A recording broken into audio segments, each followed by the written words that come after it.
Hello, my country people. Now, welcome back again to VOD TV board. Here we dey analyze trends of wetin dey happen. Now, again, one video I want to show you where Aisha Yusuf talk with Al Jazeera. She make sure one statement. It say if Nigerians no one accepts military coup, then they shouldn't also accept political coup. He said because this government will enter so. He said it's a pure example of coup. Man, she can also mention say man she dey against this government too. Say she not recognize Tinubu to be a president at all, not related, not in any way supported, nothing no want. Well, in relation to that, talking about the fuel subsidy, we can see am say Shetima come out quickly correct wetin Tinubu talk. Una remember the video why I show now? Why I tell una say when Tinubu wan sign the document, the guy was confused. The wife can't hold his hand. They try remove the biro from his hand. Tinubu was holding on to the biro and they can't look his wife face. So they know say there are a lot of things that Tinubu might do wrongly, but Shetima will be there to cover up. So that is why they gave him Shetima to like be able to bridge that gap in case he make any blunder. That one quick run come and say, I know though I'm not the president, but actually the president is Bola Tinubu. So whatever he says is correct. Wait. We dey here with the look now. So these and other videos now I want Rufai talk. You know, say Rufai now our main man where be say the guy they talk true as he be. He go just give you bang, whether you like him or you not like him or he go just give you as he be. Then according to Rufai, he talk say hey, Tinubu, he just shows say man the guy need to be checked, that he can't just come out and remove fuel subsidy just like that, like first day in office. Every year don't man. My people now see plenty story on one show now. Also forget to share this video and like them. Now do well on bye bye. Proof of the matter is that we either get rid of the fuel subsidy or the fuel subsidy gets rid of the Nigerian nation.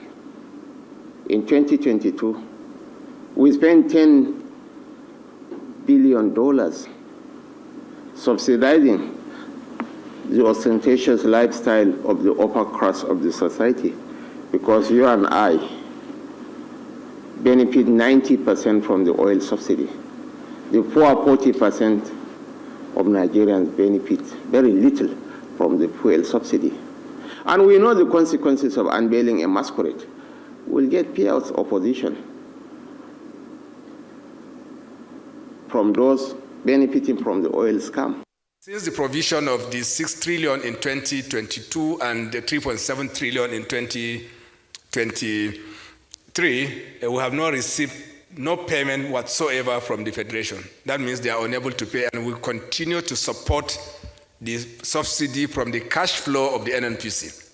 That is, when we net off our fiscal obligations of taxes and royalty, there is still a balance that we are funding from our cash flow, and that has become very, very difficult and affecting our other operations. Audrey, if the governor says it's too early in the day to start second-guessing the president, I think it's too early in the day for Nigerians to be suffering hardship of not being able to go home, of buying fuel over 600 naira per litre. I think it's also too early in the day.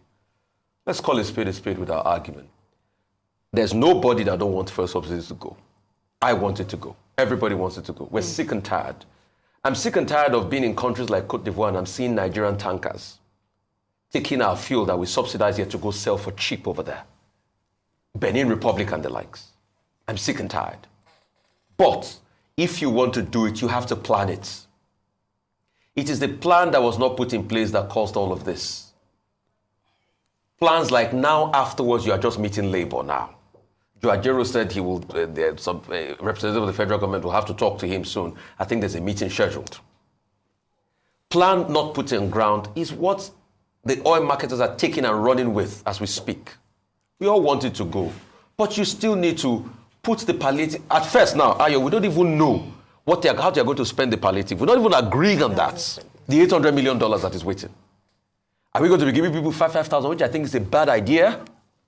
How are we going to do it? Well, the social register is not in operation as we speak. So as we speak today, what should be done is go back to the drawing board. The word I hate to use about Nigeria.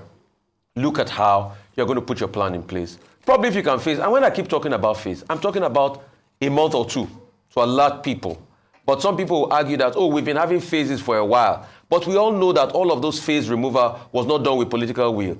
Oji, we live in a country where people lie too much to us. Have you forgotten that Ibe Kachuku told us at the point that subsidy 2 had been removed? You remember when petrol price was going down, was even lowering in price?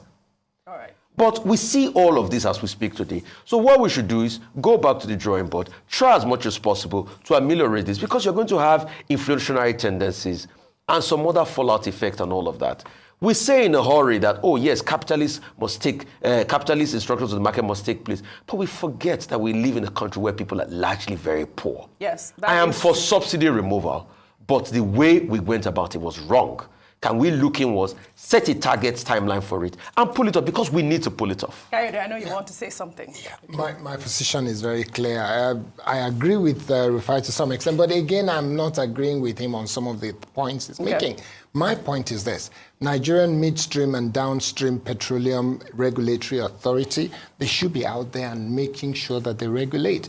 The DPR, they should be going out and doing their job. The agencies of government that should do the job, they should be out there. The president has made a decision, and this decision is sacrosanct and it stands, and it's the perfect time. There's not going to be a honeymoon period for him, but he has to take he has to take a stand now. Get the agencies of government to go out. There is petrol in the depots. The petrol station had petrol as at 3 days ago. It has not finished. So there's no reason for them to do this. Governor Sanwo-Olu has gone out, and all the other governors that are going out, they're doing the right thing by telling the petrol marketers, do the right thing for Nigeria for once. Let's get you to do this for Nigeria. The president has done the right thing as far as I'm concerned. And all we need to do is get the agencies of government to go out and follow through and get the results. I agree with you, Kayode. Yesterday we talked about Nigerians are our biggest problems, Ayo. Yeah. I mean, what's your take on that? All right, so I'm glad that you played the video by the GCEO of NNPCL, as well as the statement made by the Vice President, Kashim Shettima, in terms of the fact that, number one, we have enough supply of fuels, of petrol, so we shouldn't see fuel queues on our streets. The second aspect of it is what the VP said, that it has to be done. There's no provision for it. They can't afford it. It has come to stay. The third part of the videos that were, or the clips that were shown, was also the fact that the state governor, so at subnational level, they're coming out to stand in support and actually doing their own bits to ensure that this policy actually works. And so going back to the marketers, there are two issues here. Number one is the fact that they're not selling, hence causing queues. Then number two is the fuel hike. So to address the fact that they're not selling is what Mele Kyari has come out to say, that we have enough supply. So what is the problem? Why are you shutting down your filling stations? And some governors have actually said that if they continue, anyone found culpable, they will revoke their CFO, that they were going to actually clamp down very heavily on these petrol stations so that you don't put the people in further hardship. Because already we are having to contemplate or grapple with the fact that in a short time we're going to be paying more for PMS, and the resultant effect on that, on the price on inflation, food inflation, transportation costs, don't make our lives harder by not even making the product available. So I hope that today, like you mentioned, Kay, that they would go out there and actually penalize filling stations, marketers who are not selling to the people. We have to recognize that. Absolutely for that. Well, let's take another story. The Presidential Election Petition Court on Tuesday admitted documents as exhibits filed by the presidential candidate of the Labour Party, Peter Obi, accusing President Bola Ahmed Tinubu of drug offenses in the United States. Peter Obi is asking the court to nullify Tinubu's victory, alleging widespread irregularities during the presidential election and Tinubu's ineligibility to contest the election. Obi's lawyer tendered the documents purporting to be the U.S. court's decision awarding $460,000 fine against the president for illicit drugs trafficking imposed by the United States District Court, Northern District of Illinois. In the meantime, Peter Obi, in a series of tweets on Monday, stated that he is aware of some evil designs against him and his supporters in the coming months. His statement coincided with the inauguration of President Bola Ahmed Tinubu at the Eagle Square in Abuja. His tweet read in part, I am aware of some evil designs being hatched against me and my supporters. In the coming months, efforts will be made to taint my image. Campaigns of calumny are being perfected to defame my character and diminish my hard-earned integrity. For all Nigerians, this is a time for deep reflection. It is also a time to re-examine our assumptions. Even as we reaffirm our hopes, let's calmly review our aspirations in order to recalibrate our expectations and pin down the causes of our missed opportunities and disappointments. We stand at that critical moment in time when, as a people, we must collectively come to grips with the reality of our injured destiny, as well as the reasons for that injury. It is for us to reassess our plight as a young democracy and identify clear pathways to a better and greater future for us all. I mean, he went on to state various reasons why he believes that there is evil plot against him. I don't know what your thoughts are. I would love for you to juxtapose both stories. Concerning the first story, as regards the outplay in court, what is happening as regards witnesses and the drug issue, you see, Orji, that's why a lot of Nigerians, I, for one, called for this process to be televised. Because, you see, the reported speech is always slanted. So I would not like to comment on an issue in court based on reported speech that I didn't see for myself as regards the court case and the interrogation that went on. And this was why it was best for them to have telecast this thing so that we all see. Probably if I had seen.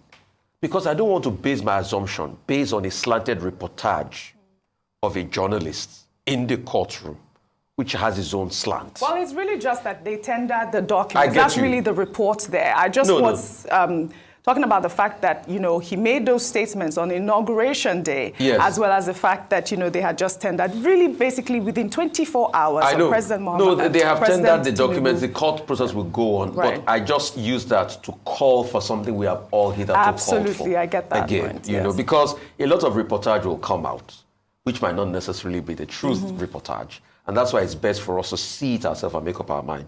Secondly, as regards Peter Obi and this evil plot about him, you know, I've wondered something in a couple of days. Why is it that the DSS have never picked any plots against a frontline opposition party leader in the country? Why is it only plots about they want to disrupt inauguration and all of that? The DSS only picks. Because for Peter Obi to be able to come out as regards plot like this, are we saying that the security agents don't know about it? So when are they going to come out to say it? That, please, Nigerians, watch out. This man, Peter Obi, must not be attacked or anything. Or this campaign of calumny must not happen against him. Because he's a Nigerian too. And people that plan evil for him must desist from it. Absolutely. He's done no wrong by aspiring for the highest position in the country. And if we truly want to build this country, and if we truly want unity in this country, let's not forget that Peter Obi has a right like a Nigerian that has run. Absolutely. And his rights must be respected, and nothing must be done against him. I would like to put all of this he said also in the hands of the DSS. I would like to CC the DSS. Please, State Security Service, ensure that Mr. Peter Obi is safe, protected, and nothing happens to him.